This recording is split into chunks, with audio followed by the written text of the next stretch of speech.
What's up, guys? Kulprit here, and today I wanted to bring you kind of a mixed bag video. Talk about a bunch of smaller topics, things like that. No big beefy topic. First, I want to apologize. I'm feeling a little under the weather today. Clearly, I have a head cold, congestion, all that. I'm a little worried that I'm getting a fever. Trying to do my best to kind of fight that, stave that off. Gonna get a little rest this afternoon, but I wanted to make this video because it's been almost a week since I put a video out, and that stinks because I was just hitting my stride. I was actually starting to see my channel kind of pick up some momentum, which is great. I've been struggling for so long. It's good to finally have a topic in Battlefield 4 that people are interested in, and I know a lot of you guys are probably coming back, and that's just great. I should take a minute here and just thank all of you for your support. Those of you commenting and liking my videos. I really can't thank you enough. Without you, my channel's dead in the water. It's in neutral. It doesn't go anywhere. So I just feel like I have just a great core group of subs, and for that, thank you. I'm going to talk a little bit about my October schedule and what to expect from me. Leading up to that, we're obviously going to continue what we've been doing. I'm going to talk about some of the topics of Battlefield 4 that interest me, and we can speculate on. As we get news and confirmations, we'll of course talk about that. But basically, the main reason I missed a week there, let me just kind of tell you, as I always kind of share with you guys, my little dude, well, my older dude, he started school. He started pre-K on Monday. I kind of got caught off guard. I mean, I knew Monday was going to be rough. I knew the whole week was probably going to be rough, you know, putting him on the bus, because he takes a bus. We take him to daycare, gets on the bus takes him to pre-K for a half day, and then the buses him right back to daycare for us, so, you know, me and my wife can work. I knew that was going to be tough. I knew there'd be tears and crying, and maybe he would cry a little too, you know. But what I didn't realize is how much time it was going to take me kind of coaching him and preparing him, because, you know, those of you guys who have been through it, you know, they're scared of the unknown. It's pretty scary if you put yourself in their place, and that's one of the great things about parenting is you see the world again from a different perspective, and you realize that, you know, here I am, I'm kind of pushing this kid onto a bus he's never been on before, never really been out of a car without his mother, his father, maybe his grandmother, that kind of thing. And suddenly he's driving off with a stranger, and that's got to be terrifying for a kid. So kind of had to coach him up, had to talk to him, had to have little father-son talks, and he's 4. He's going to be 5 in January, so it's a little difficult, but you got to do your best, and that's parenting, right? So it took a lot of my time, took a lot of my focus. Even when I wasn't doing it, I was trying to think of new ways to reassure him. So he's a sensitive kid, but he's got he made me proud. And he's got a real good sense of duty. He did real well. He's doing great. I'm recording this Thursday. Tomorrow, actually, I had to take the day off to watch him. So I get to go to the bus stop, put him on the bus, and I actually get to be there when he gets off and bring him home. I'm going to do something special with him, but really proud of him. It's been a really great week for my family, for the Kulprit family, so that's where I've been. My head has clearly been elsewhere. I shouldn't say that. I've been thinking about Battlefield 4 a ton and YouTube a ton. My time and my focus and you know, my productivity has been elsewhere, but that's what you got to do. Real life is the priority, right? But with that said, a lot of priorities are going to go by the wayside come October. So I wanted to speak to you guys a little bit about my plans. Here's some of your plans. And basically, I like to keep you guys up to speed on what to expect from me as a channel, as a YouTuber, and as a guy you guys all like to game with, hopefully.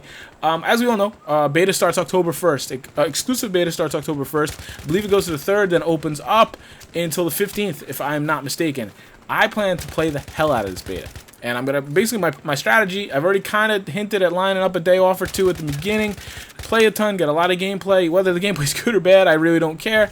I'm probably going to have a little bit of each as we learn. And I want to make a lot of videos, because why? Because on the 16th, I'm leaving. I'm leaving for a week. I'm going with my wife and my boys. We're going down to Florida. We're going to do Disney. I'm pretty stoked. It's our first, oh my goodness, it's our first vacation 6-7 years, probably, like legit vacation. It's going to be hectic. But I'm going to be gone for at least a week or so. So it worked out. I was very fearful that the beta was going to be right then, or release was going to be right then, and I was going to get screwed. Actually, seems like it's going to work out really well. I get to play the full beta, as long as I make some videos ahead of time that can release while I'm gone. It won't be every day, but hopefully, you know, a good amount for you guys to enjoy while I'm away. Kicking back a little. Yeah, I'm not going to be kicking back. It's going to be stressful as all hell as we race around Disney World and then go to a family wedding. And then, yeah, as I get back, I'll have a day or two to settle in, and then, man, we're hitting the release. And I just gotta say, I said this on Twitter, I've said it a couple different places, I am full-on fangirl for Battlefield 4 right now. As I talk to some of the guys that have actually had hands-on play, you know, they had this big YouTuber thing over in, you know, LA this past week or the week before, and you're starting to see some of the videos dribble out. They're all coming back, and you know, out of the public, I'm asking them, how does it feel? And they're like, it feels great. You know, the gunplay is tight. It's good. It's Battlefield 3, and you guys know I love that. Most of you do as well. I am very, very encouraged. Now, there's some things I have concerns about. I've done videos on it. You know that. But, man, am I ready. I want to play. I cannot wait, and I'm sure a lot of you are the same way. So the plan is to hit the beta really hard, make a lot of videos, post them out to you. I'm really hoping that EA and DICE don't pull the carpet under us and only allow these Roku or Ronku members to post beta footage. We don't know anything about that yet, but God, I really hope they don't do that. That would be really kind of spiteful to the community. But we'll see. Who knows? You know, I got to kind of tread there lightly until I have confirmation. But the plan is to put out a lot of content for you guys. And basically what I wanted to talk to you guys and solicit you guys for input right now. Right now what I'm doing is, I've told you, I've been working behind the scenes a lot, upgrading some equipment here and there, getting some things in order. And I'm working on concepts. I'm working on series concepts because I want to have I think 3 is the target steady series for you guys, so that you know what to expect from me. You know what's going to come out on what days, and then I want a couple other days that are free for me to post whatever, be it, you know, just a squad play with squad comms or a funny moment or that kind of stuff. But I think 2 or 3 series to hang my hat on, produce on a weekly level, and then, you know, go from there. So if you guys have input, or maybe previous series like Trial by Fire, Reboot Camp, or Instant Replay is what I'm thinking of. Those types of series you want to see me do again. I'll probably do a mailbag mixed in there somewhere as well. Maybe not weekly, but fairly regularly. Please let me know. Now is the time. If you or if there's another series that maybe YouTubers doing that you really enjoy, that you'd love to see my spin on, please, you know, share it with me. Now is the time. This is the stuff I'm kind of deciding and putting in order. So if there's something you really like to see from me, either, you know, just one kind of a concept or a series concept, please hit me up, email, Twitter, YouTube, private message, wherever. It's all in the description of many ways to contact me. Google+, Facebook, all these things. I'd love to hear it. I really would. I want to know what you guys want to see as I kind of chart that course out now. Now, before, you know, get any longer, I kind of wanted to keep this short, but it's clearly not going to happen. I want to talk quickly about the no revive for knifing. I think this is pretty cool. Adds a value to knifing that otherwise I didn't see, except for kind of, you know, bragging rights. But on a stranger on a server, who cares? You guys know I don't knife at all, really, ever. Unless my guns are dry. I don't see any tactical advantage to it. I'm speaking in Battlefield 3, obviously. Now you add the knife reversal. I really don't see any advantage to it. The no reviving on a knife I don't think is really that big a deal, because you probably wouldn't get the revive off anyway because you just got killed. There's a guy immediately in your vicinity. So, you know, I don't think it's that big a deal. I'd like to see it. There's been some discussion on no revival on headshots.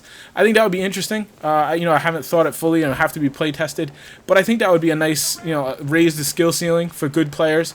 People would have an incentive to go for headshots as opposed to just hitting center mass.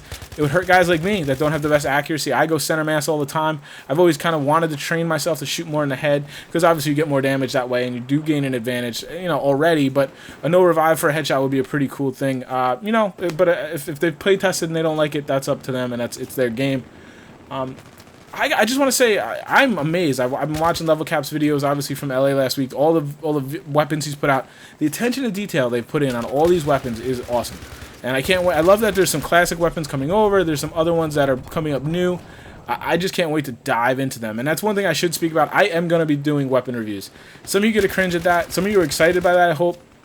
I'm going to do it. I can't not do it, guys. A YouTuber can almost not do it. The views are too good.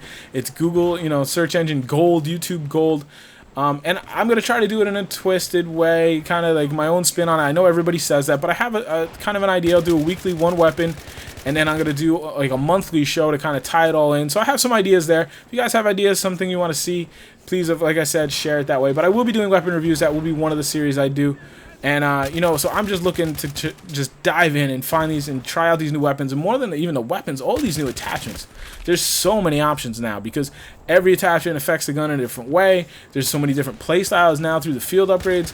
I think you can really talk about weapons for months and months and months and not cover them all. And that's what I'm looking forward to. And I know a lot of other YouTubers are as well. So hopefully you guys will enjoy that. They did just announce, and I want to talk for a minute about system requirements. And you know, basically, I wasn't surprised by that. I didn't expect to be. It's not really a new engine. It kind of is. They're pretty on par with what Battlefield 3 is. So if you're able to play Battlefield 3 at a pretty good click, you'll be pretty good with Battlefield 4. The one thing that kind of caught my eye was the video memory, 3 gigabytes. That's a little not unstandard. I don't know if that's a word.